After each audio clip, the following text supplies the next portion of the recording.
na kuna ibada ambayo ni ya Mungu. Yule anaweza akatuambia ibada ya Mungu ni Mungu mwenyewe ndani ya vitabu.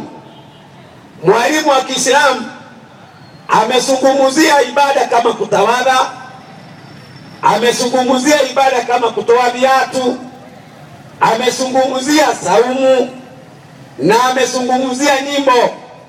Lakini baadaye akasema ya kwamba Wakristo ni makafiri. Nimemsikia akisema, kwanza akasema hawa ni makafiri, lakini amesema kwa mdomo, hakutoa andiko ikasema Wakristo ni makafiri akawanyoshea mikono.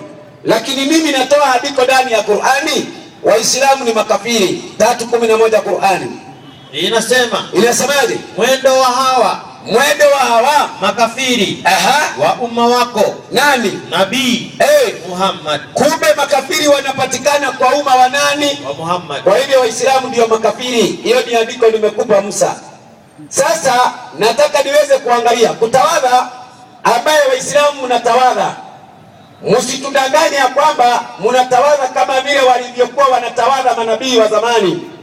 Nyinyi huwa mnaosha shetani na maji, jambo ambalo haliwezekani. Hebu nipe burugumara unayo kwa meza. Hii ni mada ambaye inahitaji, hebu angalia Tanzania. Hii ni mada ambayo inataka vitabu, sio Qur'ani peke yake. Hii inataka nisaidie ukurasa wa 46 hadithi ya 814. Waislamu, hii maana yenu ni ukweli mwaminifu mwalimu wangu. Ni ukweli mwaminifu. Kitabu ya 3 na ya 4. Ukurasa wa 46 hadithi ya 814. Waislamu, hii ndio imefanya tuwatoe msikitini tuwalete hapa tuwahubirie muachane na ibada hii ya kikafiri. Soma. Hadithi ya 814 inasema hakika ghadhabu ndio ni kutokana na asili ya shetani. Yaani ghadhabu ni kutokana na asili ya shetani. Na hakika shetani kaumbwa kutokana na moto. Yaani shetani akaumbwa kutokana na moto, ndio Waislamu wanatuambia na hakika moto unazimwa kwa maji. Na moto unazimwa kwa maji. Tuende basi. Akikadhibika mmoja wenu na akatawadhi. Unaona, yani mtu anayeingiliwa na shetani kwa Waislamu anaenda kumtawadha, yani anaenda kumwoza shetani na maji. Haiwezekani.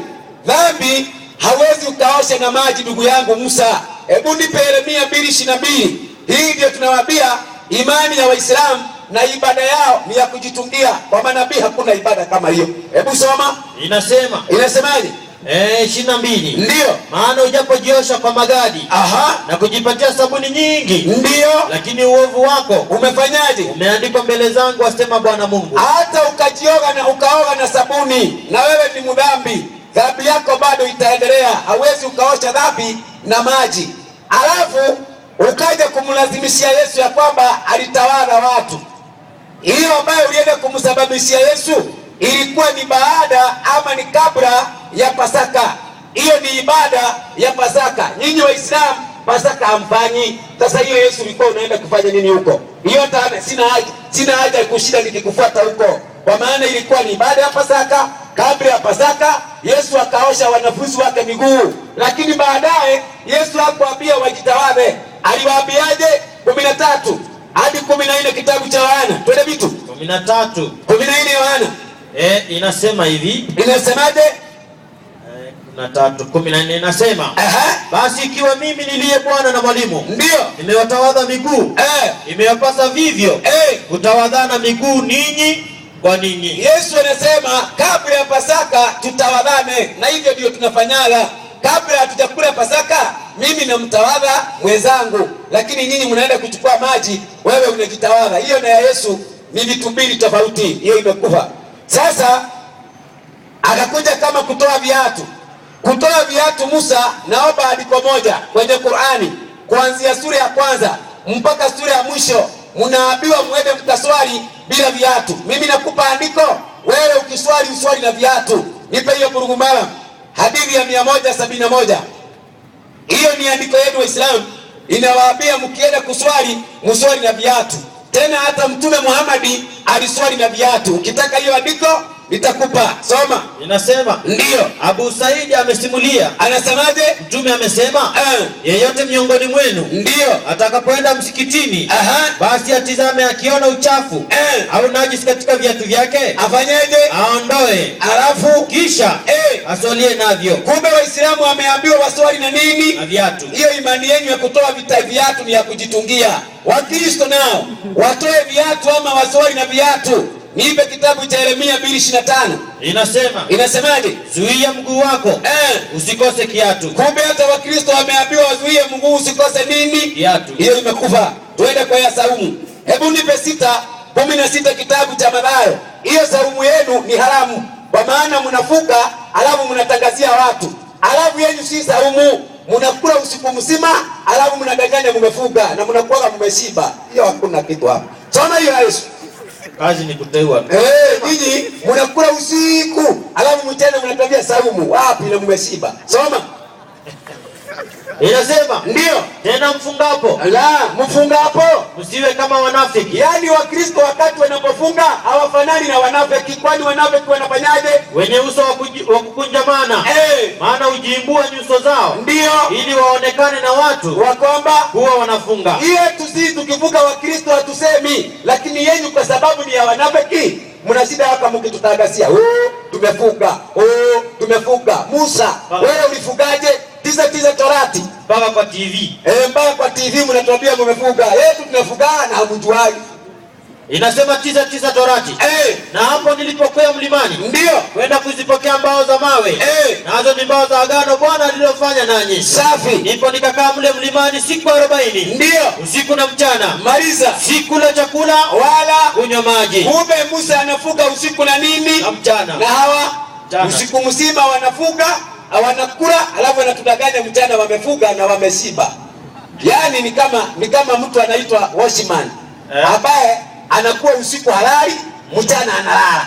Na nyinyi mnabadilisha kula, badala mle mchana mnakula usiku. Mchana mmeshiba. Hiyo hiyo si kweli. Mwalimu, nyimbo manabii wote walikuwa waibaji. Ile ambayo ulisoma haukuelewa. Hebu nipe hiyo Amosi amesoma 5:23. Hiyo umesoma kimsikiti. Soma hiyo. Amosi. 5:23. Alafu kuna mkolino wako pale namuona pale. Kuna siku nilimpata pale msikitini. Akaambia Waislamu wanahubiri vizuri, watu wanafaa kutoa viatu. Mkolino kuja hapa wewe. Baada ya siku ya leo inakuhitaji. Soma hiyo. Nilimuona hapa. Soma hiyo. Sita ngapi? 5:23. Inasema niondoleeni kelele za nyimbo zenu. Ndio. Kwa maana sitaki kuzisikiza sauti za vinanda vyenu. Sasa ukeuliza hawa ambao wanaambiwa nyimbo zao hazitakikani, kwani walikuwa watu gani? Teremka 26. Inasema naam, ndio, mtamchukua Sikuthi mfalme wenu. Safi. Na Kiuni sanamu zenu. Unaona hawa walikuwa wanaibia masanamu, lakini wale ambao wanaibia Mungu anawaambiaje? Mwalimu wangu ndio, naomba unisaidie kitabu kinaitwa Kutoka 15 anzia 1. Kutoka 15:1. Manabii wote ni waibaji. Ukiona ibada ambaye haina nyimbo, hiyo ni ibada haramu, haitakubalika. Soma. Hata Muhammad aliimba. Hiyo ndio naenda huko. Ndipo Musa na wana wa Israeli wakafanyaje? Wakamwimbia Bwana. Unaona Musa ni mwibaji. Tumemwona, tumemweka kado. Ibada ya Musa kuna nyimbo ndani. Je, ibada ya Yesu nayo 26:30. 26:30. Mathayo. Inasemaje? 26:30. Mathayo. Inasema hivi. Nao walipokwisha kuimba. Kumbe Yesu na wanafunzi wake walikuwa nani? Waimbaji. Yesu na wanafunzi wake ni waimbaji. Muhammad, nipe ukurasa wa 31, maisha ya mtume Muhammad. Ukurasa wa 31. Kitabu kimeandikwa na Farsi. Ndio. Nasema hivi. Inasemaje? Nataka uwe wimbo uibe vizuri. Wimbo huo uibe. Imba vile Muhammad aliimba.